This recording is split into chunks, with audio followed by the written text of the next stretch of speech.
Assalamualaikum warahmatullahi wabarakatuh. Saya Media Saputri, perwakilan dari kelompok 1, akan mempresentasikan hasil diskusi dari kelompok kami, yaitu tentang hipertensi, AKI, dan ISK. Kelompok kami terdiri dari 6 orang, yaitu Safira Nabila NIM 5, Raihan Wardani NIM 9, Rifda Hasnadina NIM 49, saya sendiri Media NIM 51, Destiana NIM 67, dan Purgiantari NIM 01.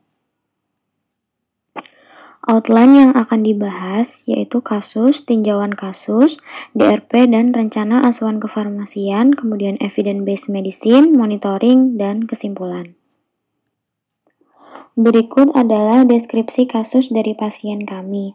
Nama, Nyonya TDL, jenis kelamin perempuan, usia 59 tahun, masuk rumah sakit pada tanggal 4 September 2019, diagnosa hipertensi, AKI, dan ISK. Riwayat alergi tidak ada, riwayat penyakit hipertensi, riwayat obat, amlodipin 1 kali 10 mg, dan kandesartan 1 kali 8 mg. Keluhan utama dan penyakit sekarang yaitu lemas, mual, dan nyeri ketika berkemih. Selanjutnya adalah terapi yang digunakan pada saat di rumah sakit. Ada infus NaCl 0,9% 1500 ml tiap 24 jam secara IV, injeksi ceftriaxone 2 kali 1 gram IV, KSR 3 kali 600 mg PO, lisinopil 1 kali 10 mg PO pada hari keempat, amlodipin 1 kali 10 mg PO, metoclopramid 3 kali 10 mg PO, dan injeksi ranitidin 2 kali 50 mg secara IV. Selanjutnya, data TTV pasien. Yang pertama, tekanan darah. Pada awal masuk rumah sakit, hingga 5 hari selanjutnya, tekanan darah pasien fluktuatif. Untuk nadi, suhu, dan nafas pasien normal. Selanjutnya, data laboratorium. Hemoglobin pasien rendah, eritrosit rendah, hematokrit rendah, MCV rendah, MCH normal, MCHC normal, trombositnya normal, leukosit normal, neutrofil tinggi, ureum tinggi, kreatininnya tinggi, kaliumnya rendah. Untuk urinalisa, kejernihan urin keruh, proteinnya negatif, berat jenisnya lebih dari 1030, darahnya positif 1, keton positif 1, leukosit esterase positif 2, dan leukosit 146 lebih tinggi 1 angka dibanding nilai normal. Selanjutnya, patofisiologis. Yang pertama, gagal ginjal akut atau GGA. GGA ini merupakan sindrom klinis yang secara umum didefinisikan oleh penurunan mendadak fungsi ginjal yang ditandai dengan perubahan dalam kreatinin serum, nitrogen urea darah, dan output urin. Autoregulasi glomerulus normal berfungsi untuk mempertahankan tekanan hidrostatik kapiler intraglomerular, laju filtrasi glomerulus, dan keluaran urin akhir. Terapi dengan ACEI dan ARB akan menurunkan laju filtrasi glomerulus dan meningkatkan serum kreatinin yang disebabkan karena gangguan autoregulasi normal tekanan hidrostatik kapiler intraglomerular. Ketika terapi ACEI dimulai, sintesis angiotensin 2 berkurang, sehingga arteriole efferent melebar. Hal ini mengurangi resistensi aliran keluar dari glomerulus dan menurunkan tekanan hidrostatik di kapiler glomerulus yang menurunkan tekanan intraglomerular dan GFR atau laju filtrasi glomerulus. Selanjutnya, patofisiologi anemia. Anemia ini disebabkan karena penurunan eritropoiesis, kehilangan darah, dan meningkatnya destruksi, sehingga menyebabkan penurunan sel darah merah dan hemoglobin, yang menyebabkan penurunan kemampuan membawa oksigennya menjadi turun atau hipoksemia. Hipoksemia ini dapat menyebabkan kelemahan, kelelahan, RR meningkat, napas dalam, dispenia, pucat pada kulit dan mukosa mulut, sistem saraf pusat terjadi pusing, pingsan, dan letargi. Nah, pada pasien dengan gagal ginjal akut, fungsi ginjalnya menurun sehingga terjadi mekanisme yang patofisiologis yang saya jelaskan tadi. Selanjutnya, patofisiologis ISK. Jadi, ISK ini disebabkan adanya mikroorganisme yang patogenik di saluran kemih. Masuknya mikroorganisme dapat masuk dengan dua cara, yaitu ascending dan hematogen.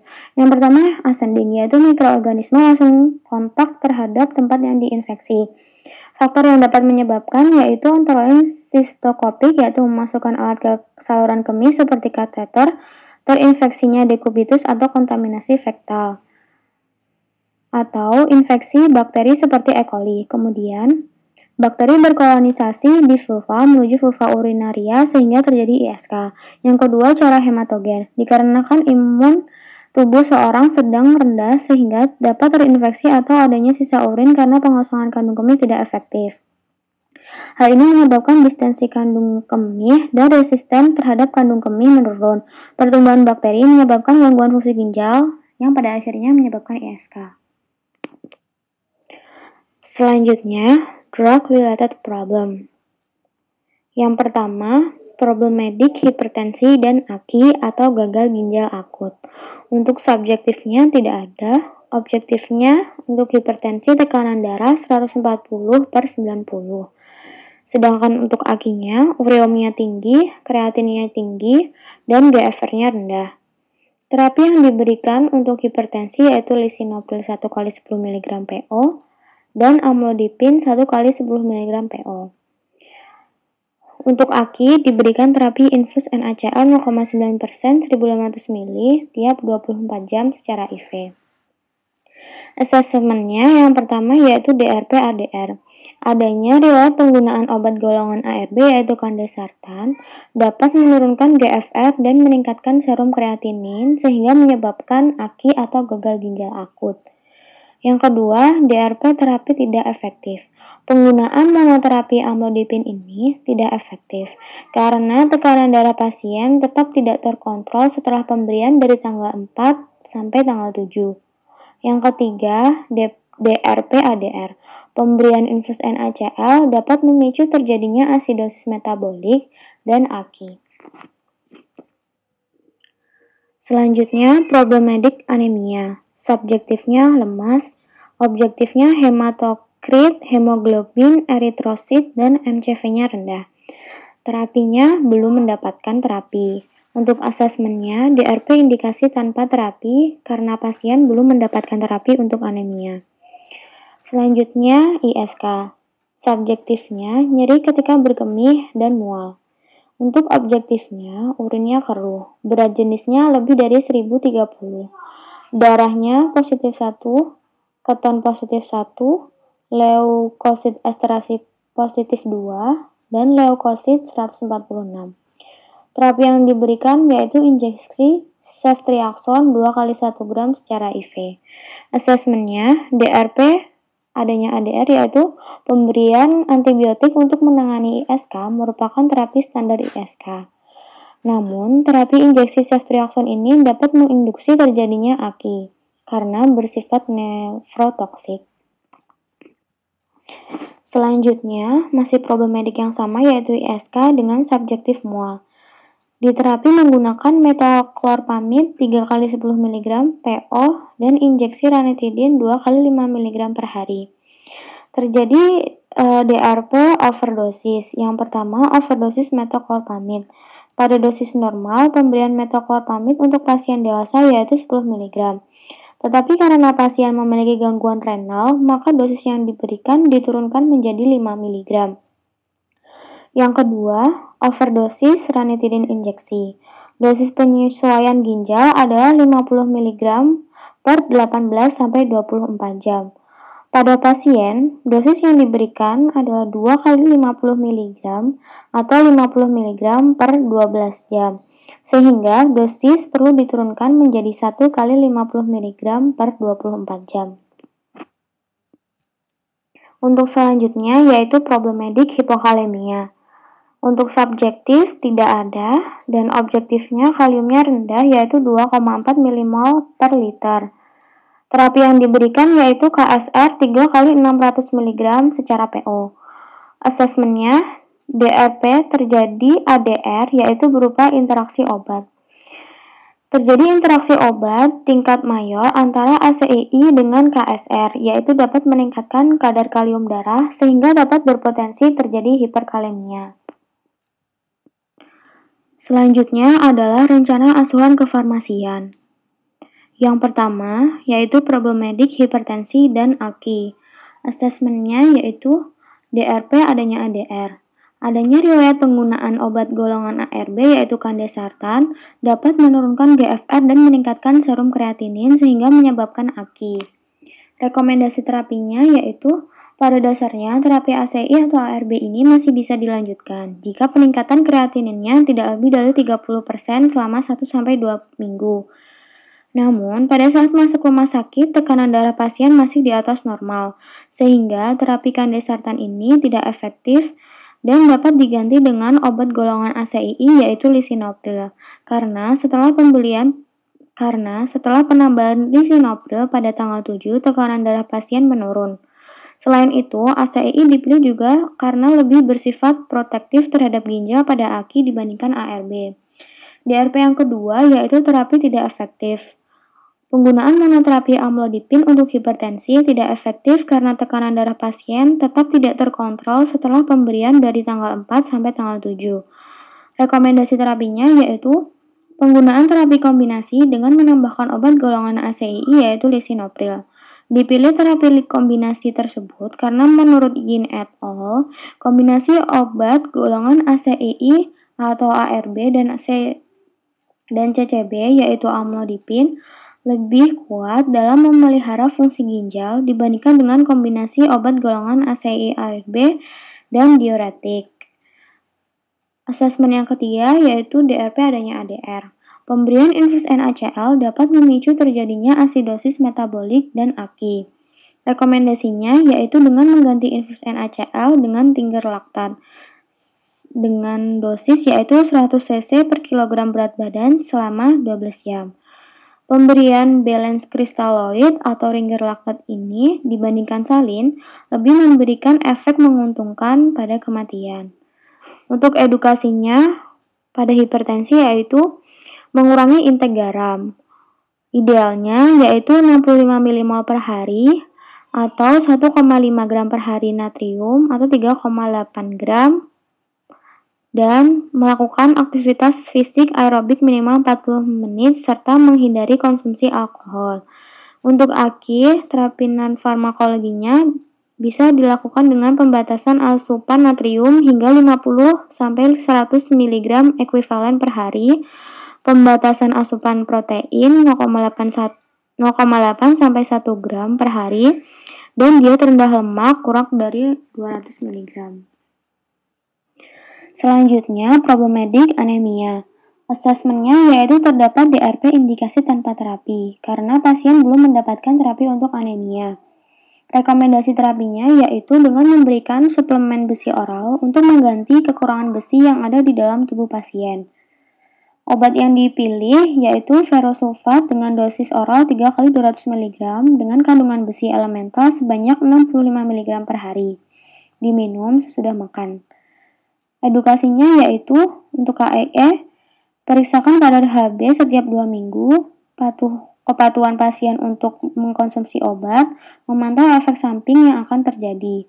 Non-farmakologinya yaitu diet makanan yang mengandung zat besi tinggi seperti bayam, hati ayam, ikan, sereal, kacang-kacangan, kentang, daging merah, makanan laut, tahu, dan kedelai, serta mengkonsumsi vitamin C dan berolahraga secara rutin. Selanjutnya, problematik ISK. DRP yang terjadi yaitu adanya ADR. Pemberian antibiotik untuk menangani ISK merupakan terapi standar ISK. Namun, terapi injeksi ceftriaxone dapat menginduksi terjadinya AKI, karena injeksi ceftriaxone ini bersifat nefrotoksik. Rekomendasinya yaitu mengganti injeksi ceftriaxone dengan antibiotik golongan penisilin yaitu ampicillin sulbactam dengan dosis 2 gram ampicillin ditambah 1 gram sulbactam setiap 12 jam. Golongan penisilin ini dipilih karena dapat digunakan pada pasien dengan gangguan ginjal. Untuk edukasinya, KIE-nya yaitu kultur urin dan uji kerentanan antibiotik harus dilakukan. Terapi empiris awal harus disesuaikan dan diikuti oleh pemberian antibiotik oral yang tepat berdasarkan uropatogen yang terisolasi. Terapi non-farmakologinya yaitu kurangi frekuensi hubungan seksual, hindari kondom dengan spermisida, tidak menunda berkemih, mengusap kemaluan dari depan ke belakang setelah BAB, dan hindari pakaian dalam yang ketat. Selanjutnya, masih dengan problematik yang sama yaitu ISK, terjadi DRP overdosis metokorpamid. Metokorpamid ini diekskresikan melalui ginjal dan resiko reaksi beracun mungkin lebih tinggi pada pasien gangguan ginjal. Pada pasien clearance kreatininnya di bawah 40 ml per menit, pengobatan harus dimulai kira-kira setengah dari dosis standar. Jadi, untuk rekomendasinya, dosis yang diberikan pada pasien diturunkan dari 10 mg menjadi 5 mg. Edukasinya yaitu monitoring efek samping obat metokorpamid. Selanjutnya ada DRP overdosis injeksi ranitidin.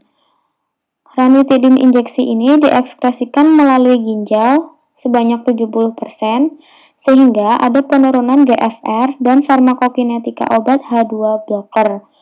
Pada ranitidin, kadar obat dalam plasma meningkat 200% pada GFR kurang dari 30 ml per menit. GFR pasien ini 21 ml per menit.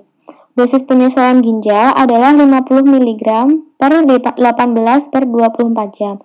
Sehingga rekomendasinya yaitu diturunkan dosisnya menjadi 1 kali 50 mg per 24 jam, meskipun ketidakpatuhan dosis tidak dapat memberikan efek samping yang diamati karena penggunaan dalam jangka pendek, yaitu 3 hari. Untuk edukasinya yaitu resiko efek samping obat berupa perubahan mental status meningkat pada dosis yang tidak tepat, tetapi akan hilang bila obat dihentikan. Selain itu, resiko penggunaan antagonis reseptor H2 ini dapat menurunkan efektivitas pengikat fosfat dan menyebabkan pasien rentan terhadap infeksi nosokomial. Selanjutnya, problematik hipokalemia, yaitu terjadi DRP berupa ADR interaksi obat. Terjadi interaksi obat tingkat mayor antara ACI dengan KSR yaitu dapat meningkatkan kadar kalium darah sehingga dapat berpotensi terjadi hiperkalemia. Rekomendasi terapinya yaitu penggunaan KSR tetap dilanjutkan karena pasien mengalami hipokalemia. Pada pasien hipokalemia perlu adanya terapi suplemen kalium yaitu suplemen KSR untuk membantu meningkatkan kadar kalium.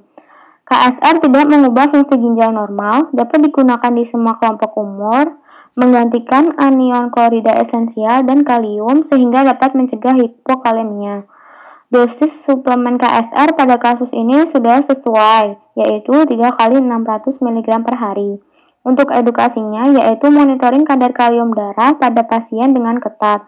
Setelah 2-3 hari terapi, ulangi 1 minggu kemudian, dan setiap 3 bulan pada maintenance. Selanjutnya, evidence-based medicine. Yang pertama, hipertensi dan AKI atau gagal ginjal akut. Pada kasus ini, pasien didiagnosa gagal ginjal akut atau GGA dengan riwayat hipertensi yang ditandai dengan adanya peningkatan ureum dan serum kreatinin serta penurunan laju filtrasi glomerulus. Berdasarkan data laboratorium tersebut, pasien termasuk ke dalam klasifikasi GGA stage 2 karena terjadi peningkatan serum kreatinin sebanyak 2,5 kali lipat dari nilai normal. Pasien juga termasuk GGA prerenal karena diduga disebabkan oleh obat golongan angiotensin II reseptor blocker yaitu candesartan. Berikut adalah screenshot dari citasinya. Pasien juga menggunakan candesartan ARB yang diduga sebagai penyebab GGA karena terapi dengan obat golongan ARB dapat menurunkan laju filtrasi glomerulus dan meningkatkan serum kreatinin. Terapi ACI atau ARB masih bisa dilanjutkan jika peningkatan kreatininnya tidak lebih dari 30% selama 1-2 minggu.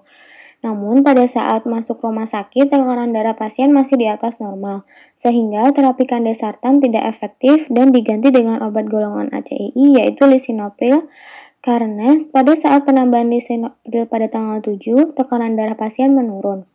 Selain itu, ACEI juga lebih bersifat protektif terhadap ginjal pada AKI dibandingkan dengan ARB. Nah, berikut adalah screenshot dari citasinya. Penggunaan monoterapi amlodipin untuk terapi hipertensi tidak efektif karena tekanan darah pasien tetap tidak terkontrol setelah pemberian dari tanggal 4 hingga 7. Oleh karena itu, disarankan untuk menggunakan terapi kombinasi. Menurut Yin et al. 2020, kombinasi obat golongan ACEI-ARB dan CCB yaitu amlodipin lebih kuat dalam memelihara fungsi ginjal dibandingkan dengan kombinasi obat golongan ACEI-ARB dan diuretik. Dosis lisinopril yang digunakan pada pasien berisiko gagal ginjal adalah dosis rendah, yaitu 1 kali 10 mg. Berikut adalah screenshot dari citasi yang digunakan. Selanjutnya, pemberian infus NaCl 0,9% 1.500 ml setiap 24 jam secara IV dapat menyebabkan ADR, yaitu dapat meningkatkan resiko asidosis metabolik dan AKI.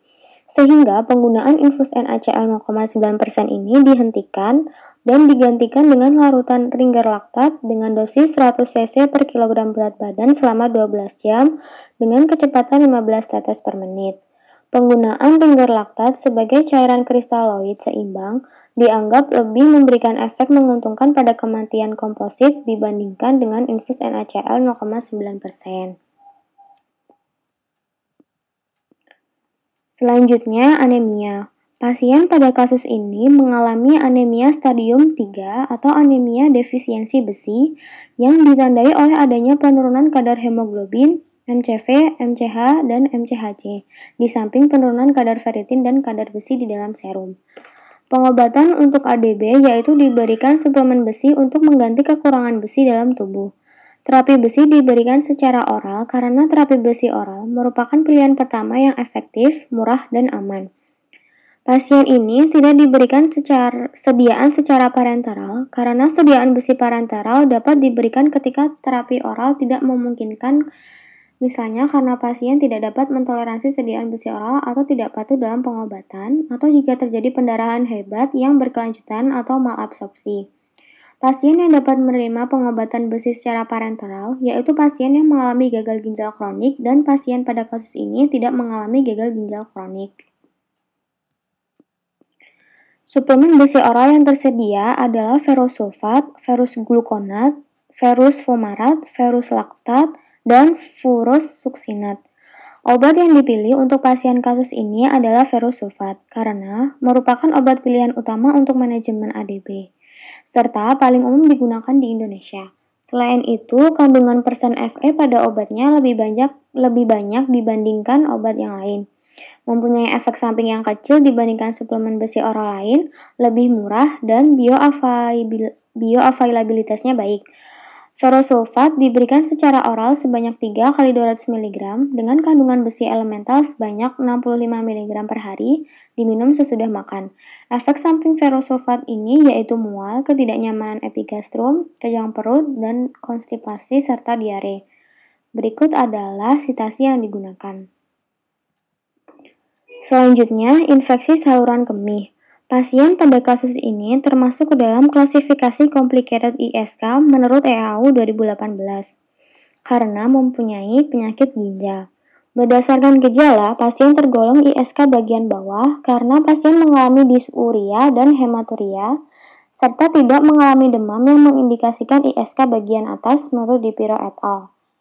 Berdasarkan EAU 2018, pasien ISK yang butuh perawatan inap harus diterapi dengan antibiotik IV seperti aminoglikosida dengan atau tanpa amoksisilin, cefalosporin generasi kedua atau ketiga, dan penisilin spektrum luas dengan atau tanpa aminoglikosida. Pada kasus ini, pasien menerima terapi ceftriaxone.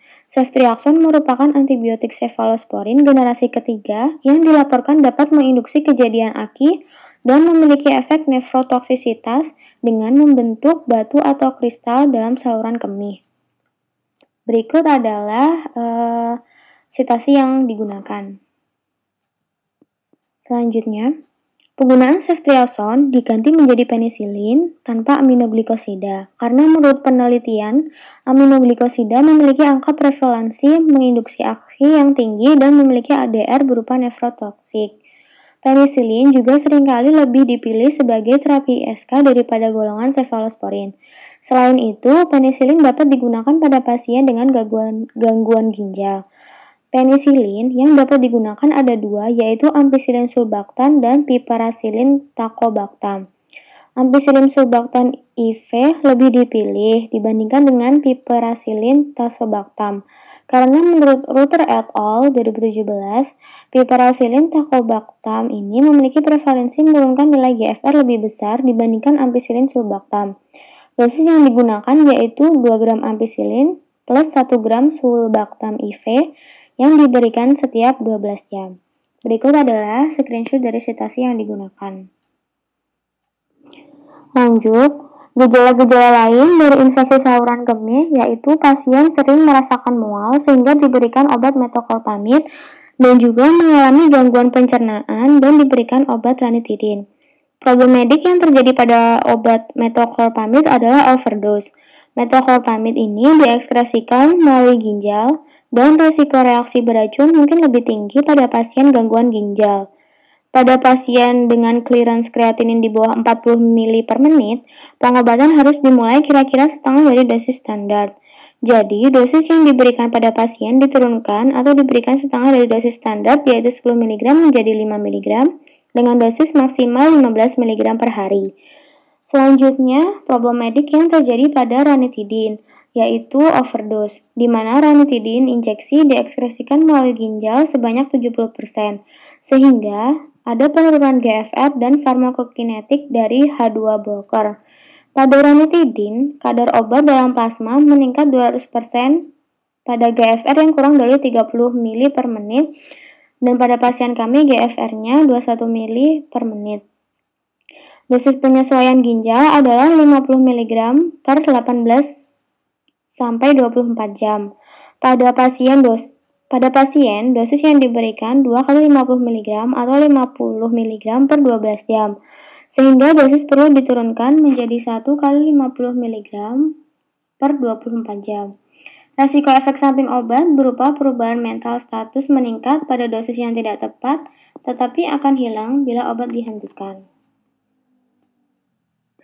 Selanjutnya, hipokalemia. Pada kasus ini, pasien mengalami hipokalemia dengan nilai 2,4 mmol per liter.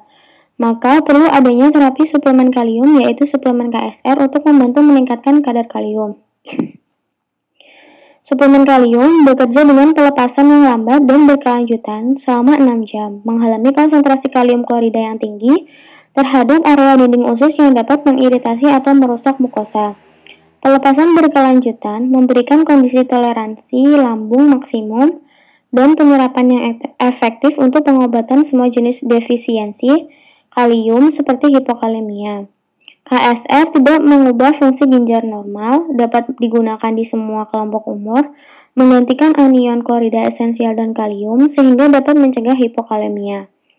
Dosis suplemen KSR pada kasus sudah sesuai dengan literatur yaitu 3 kali 600 mg per hari.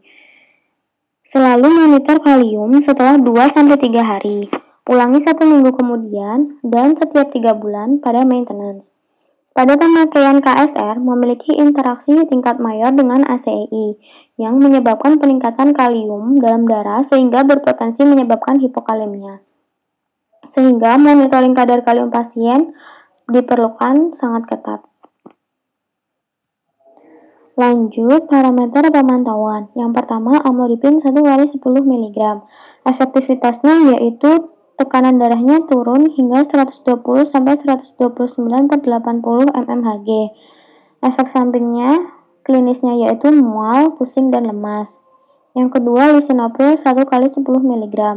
Efektivitasnya yaitu tekanan darah menjadi normal di antara 120 sampai 129 per 80 mmHg. Untuk efek sampingnya yaitu batuk, sesak, dan hipoteksi. Yang ketiga yaitu ferrosulfat. Efektivitasnya klinisnya yaitu lemas. Labnya kadar Hb naik sekitar 100-200 mg per 100 ml per hari atau 2 gram per 100 ml dalam 3-4 minggu. Efek sampingnya yaitu mual, ketidaknyamanan epigastrum, kejang perut, konstipasi, dan diare. Selanjutnya ampicillin sulbactam IV. Efektivitas klinisnya yaitu nyeri saat berkemih. Efektivitas labnya leukosit dalam urin menjadi normal, yaitu di antara 135-145 mmol per mm. Dan hasil urinalisa seperti darah negatif dan warna menjadi jernih. Untuk efek sampingnya yaitu nyeri pada sisi yang diinjeksi, diare, dan trombopeitis. Selanjutnya infus Ringer laktat 100 cc per kilogram berat badan selama 12 jam. Efektivitas klinisnya yaitu mual, muntah. Untuk efektivitas labnya kadar ureum menjadi 6-20 mg per desiliter. Kadar kreatinin menjadi 0,6-1,1 mg per desiliter. Efek sampingnya yaitu edema, kelemahan lokal ringan, dan gatal-gatal infeksi lokal. Selanjutnya ada KSR. Efektivitas labnya yaitu nilai normal pada kalium di antara 3,5-5 miliekuivalen per liter. Efek sampingnya yaitu muntah, diare, nyeri perut. Berikut adalah daftar pustaka yang kami gunakan. Sekian presentasi dari kelompok kami. Apakah ada yang ingin ditanyakan?